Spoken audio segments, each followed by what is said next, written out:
Şu 3 kelimeyi unutmayın. Sirius, Altius, Fortius. Daha hızlı, daha yüksek, daha güçlü.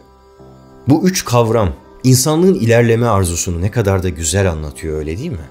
Ve uzaya yükselmekte olan bir roketle ne kadar da uyumlu gözüküyor. Oysa bu sözler herhangi bir roketin üstüne hiç yazılmadı. Keşke yazılsaydı. Kimsenin aklına gelmedi herhalde. Bu sözleri Fransa'da gençler arasında düzenlenen bir spor müsabakasının açılışında Henri Didon adında bir hatip söyledi. Ta 1881 yılında. O etkinliğe katılan kişilerden biri de duyduğu bu sözleri çok beğendi. Daha sonra sadece oradaki gençlere değil de sporla ilgilenen tüm insanlara ilham olsun diye Olimpiyat Komitesi'ne sundu. Onlar da bu fikri çok beğendiler ve bu sözleri resmi mottoları haline getirdiler. Çünkü kendi tanımlamalarıyla olimpik hareketin ideali sadece atletik ve teknik değildir. Aynı zamanda insanlara ahlaki ve eğitici bir bakış açısı kazandırmayı da ifade eder. Popüler sporlarla pek ilgili biri olduğumu söyleyemem. Ben daha çok frisbee, lacrosse, satranç, quidditch, tabii Muggle Quidditch gibi sporlarla ilgileniyorum. Ve evet, satranç kimilerine göre sadece bir oyun ama bana göre aynı zamanda bir spor. Sonuçta bazısı 8-9 saat bile süren maçlarda kendinizi fiziksel olarak zorluyorsunuz. Bunlara hazırlık yapmak için egzersiz yapıyorsunuz, başkalarıyla rekabet ediyorsunuz. Yine de ikna edemedim mi sizi? Peki ya şöyle satranç oynasak? Oh my gosh. What is this? Bakın şimdi çok daha atletik oldu. Bu da yetmediyse onu daha zorlayıcı hale getirmek için başka bir sporla birleştirebiliriz. Mesela boksla. Evet, böyle bir şey gerçekten var. Satranç boksu. Bu iki geleneksel disiplini birleştirip hibrit bir spor icat etmişler. İki kişi 11 round boyunca kapışıyorlar. Önce oturup 4 dakika satranç oynuyorlar. Yenişemezlerse kalkıp boks yapıyorlar. Taraflardan biri diğerini mat edene ya da knockout edene kadar bu oyun ve spor böyle devam ediyor. Şimdi tabii bazen böyle dost meclislerinde falan konuşurken ister istemez popüler sporlara da değinmek gerekiyor. Böyle ortak bir paydayı yakalamak falan gerekirse ve ben de söz almam icap ederse daha çok basketboldan söz açıyorum. Unutamadığım bazı maçlar ve onları unutulmaz kılan bazı oyuncular geliyor aklıma hemen. Mesela 1997'deki NBA finalleri. O yıl 5. oyunda Chicago Bulls Utah Jazz'la mücadele ediyor. Her iki takım da çok iddialıydı. Her iki takımda da çok güçlü isimler vardı. Ama bunların içinde benim favorim elbette Michael Jordan'dı. Sadece daha hızlı, daha yüksek ve daha güçlü olduğu için değil ama aynı zamanda diğer insanlara ahlaki ve eğitici bir bakış açısı kazandırdığı için de. Nasıl mı? Şöyle. Jordan o maçta da diğer maçlarda olduğu gibi atletik ve teknik bir gösteri yapıyordu. Ama bu kez her zamankinden daha düşük bir performansı var gibiydi. Ne kadar sayı atarsa atsın, rakip takım her zaman bir adım daha öndeydi. İkinci yarıdan sonra Jordan oldukça yıpranmış, yorulmuş gözüküyordu. Ayakta durmakta zorlanıyordu. Her zamankinden daha çok terliyordu. Yine de 43 dakika içerisinde takımına 35 sayı kazandırmayı başardı. Fakat bu da yeterli olmadı. Maçın bitimine 26 saniye kala rakip takım Utah Jazz öndeydi. Geri kalan o son 25 saniyede eğer bir şeyler yapmazlarsa sadece o maçı değil tüm finallerin galibiyetini de kaptıracaklardı. Ve işte o en kritik son dakikada Michael Jordan bir kez daha gücünü toplayıp konsantre olmaya çalıştı. Arkadaşı Scottie Pippen'ın verdiği güzel bir pası kaçırmadı ve nefis bir üçlük atış yaptı. Maçı kazanmışlardı. Herkes birbirine sevinç içinde sarılırken Michael Jordan oturduğu yere yığılıp kaldı. Bu maça spor literatüründe daha sonra flu game yani grip oyunu adı verilecekti. Çünkü Michael Jordan o gün hastaydı. Grip semptomları vardı. 39-40 derece ateşle sahaya çıkmıştı. Oradaki görgü tanıkları oyuna ne zaman ara verilse Michael Jordan'ın modunun düştüğünü Fakat ne zaman devam edilse birdenbire sanki hiçbir şey yokmuş gibi oynamaya devam ettiğini ifade etmişlerdi. Michael Jordan ise sonradan oyunun bazı kısımlarını hatırlayamadığını söylemişti. Neredeyse kendimden geçiyordum demişti. Çok susuzluk çekiyordum. Nefes bile alamıyordum. I was really tired. I was very weak. Somehow I found the energy to stay strong. I wanted it really bad. Neyi çok fena istiyordu? Neden böyle şeylere katlanıyordu? Basit bir basketbol oyununu kazanmak için mi?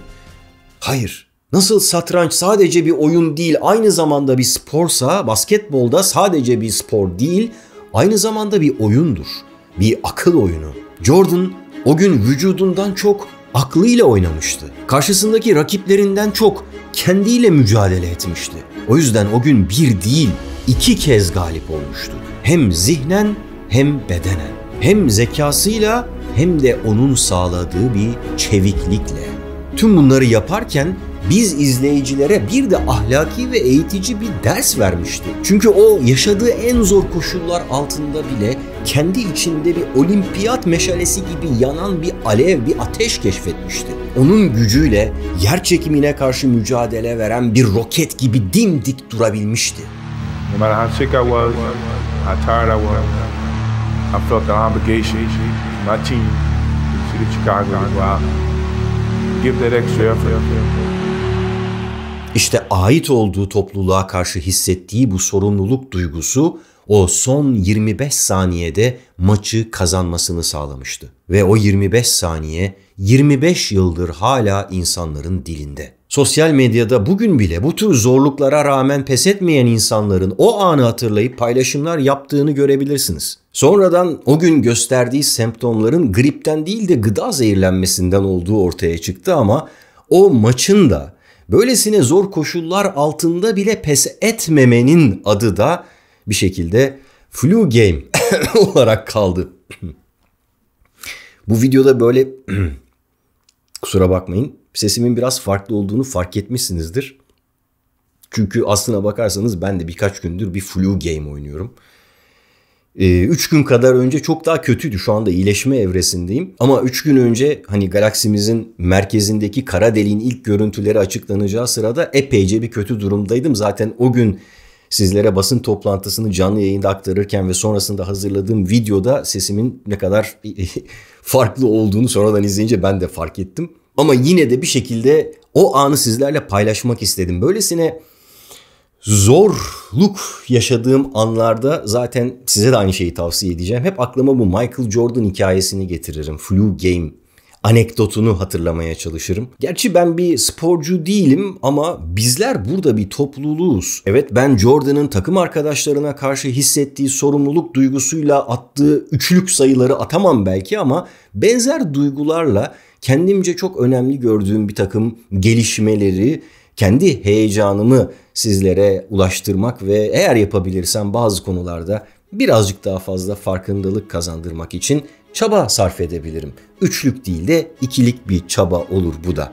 Yanlış anlaşılmasın, vücudunuzu zorlayın, kendinizi hırpalayın demeye çalışmıyorum. Yorgun, yılgın, bitkin hissettiğiniz anlarda aklınızı kullanmaya çabalayın istiyorum. Çeviklik kazanmak için zekanızdan destek alın. Çünkü bizim daha hızlı, daha yüksek, daha güçlü olmamız lazım. Çünkü bu sözlerin Fransa'da gençler arasında düzenlenen bir spor müsabakasının açılışında söylendiği o ilk zamanda 1881 yılında başka bir yerde dünyaya gözlerini açan başka biri daha sonraları şöyle bir söz söylemişti biliyorsunuz. Ben sporcunun zeki, çevik ve aynı zamanda ahlaklısını severim. 19 Mayıs'ta hem bu sözleri söyleyen Atatürk'ü anacağız hem de gençlik ve spor bayramımızı kutlayacağız. Bunları böyle her yıl söyleyince biraz sanki anlamını kaybetmeye, bize tam hissettirmemeye başlıyor. Sanki öylesine söyleyip geçiyormuşuz gibi oluyor ama ben özellikle bu yıl, özellikle bu sözün üzerinde birazcık daha derinlemesine düşünmemizi istiyorum. Onu olimpiyatların mottosuyla bir karşılaştırın. Adeta birbirlerini tamamladıklarını göreceksiniz. Daha hızlı deyince çevikliği, daha yüksek deyince zekayı, daha güçlü deyince ahlak anlayışını çağrıştırmıyor mu sizlere de? Gördüğünüz gibi Atatürk'ün de olimpik hareketin de ideali sadece atletik ve teknik değil, aynı zamanda insanlara ahlaki ve eğitici bir bakış açısı kazandırmak. Bu arada geçtiğimiz yaz Olimpiyat Komitesi bu slogana bir ara çizgi çekip yeni bir kelime daha ekledi. Communiter, birlikte. O ilk temel 3 kavramı ancak bir arada durarak gerçekleştirebiliriz dediler. Birlikte daha güçlü olabiliriz. Bir topluluk olarak. Michael Jordan'a en zor anlarında güç veren şey de oydu. Arkasında geldiği o tüm Chicago kentinin, bir takımın, bir topluluğun olduğunu hissetmek. İşte biz de birbirimize böyle güç vermeliyiz. Hepimiz, bireyler, aileler, okullar, takımlar, kurumlar, organizasyonlar, hepimiz. Herkes kendi üzerine düşen sorumluluk bilinciyle ne yapabileceğine bir bakmalı. Bu konuyla ilgili bakın bu kez bizim spor dünyamızdan, bizim kurumlarımızdan onların verdiği bir dayanışma, bir destekten söz edeyim şimdi. Geçtiğimiz yıllarda Paribu, Türk sporuna ve sporcularına destek olmak amacıyla Team Paribu adında bir projeyi hayata geçirmişti. Yarını inşa edenlerin takımı. Bu yılda o kadroyu genişletmeye devam ettiler. Genişleyen kadrosunda bu yıl pek çok milli sporcumuzun yer aldığı Team Paribu'da özellikle bireysel branşlardaki sporcuların hem müsabakalara hazırlık süreçlerinde hem de Türkiye'yi temsil ederken onların yanında yer aldı ve almaya devam ediyor. Bu sporculara sağlanan desteklerin yanı sıra Team Paribu, spora ilgi duyan herkesi farklı projeler etrafında birleştirmeyi hedefliyor. Team Paribu Mentor programı kapsamında takımın sporcuları kendi branşlarında spor yapan gençlerin profesyonel birer sporcu olmasına destek oluyor ve gelişimlerine katkı sağlıyor. Yakında hayata geçirilecek Team Paribu atölye etkinliklerinde ise çocuklar ve gençler başta olmak üzere spora ilgi duyan herkes Team Paribu sporcularının antrenman süreçlerine tanık olabilecek. Bunun yanında ihtiyaç haritası işbirliğiyle gerçekleştirilen Team Paribu Seninle projesi kapsamında okullarda ve spor kulüplerindeki gençlerin ekipman ve kıyafet ihtiyaçlarını karşılıyor. Ve böylece daha çok gencin sporla buluşması amaçlanıyor. Yarını tutkuyla, kararlılıkla, azimle, sabırla, inançla, emekle, disiplinle, özveriyle, güçle, cesaretle inşa edenlerin takımı Team Paribu'yu daha yakından tanımak istiyorsanız açıklamalar bölümündeki bağlantıyı kullanabilirsiniz. Daha hızlı, daha yüksek, daha güçlü. En büyük isteğim bizim o zeki, çevik ve ahlaklı gençlerimizin sadece sporda değil, hayatın her alanında daha hızlı, daha yüksek ve daha güçlü olmaları. Tıpkı roketler gibi. Hatta roketler yapmaları ve o roketlerin üstüne işte bu sözleri yazmaları. Çok şey mi istemiş oldum? Bakın rakiplerini alt edip öyle girdikleri her yarışı kazanmaları filan demiyorum. Çünkü bu sloganla bizleri tanıştıran olimpiyatlarda da en büyük hedef kazanmak değil, katılmaktır. Tıpkı hayattaki en büyük hedefin zafer değil, mücadele vermek olması gibi. Evet arkadaşlar, önemli olan bir şeyleri fethetmek değil, bir şeyler uğruna mücadele vermektir. Öyleyse bana müsaade, hazırlanmam gereken bir satranç boksu var.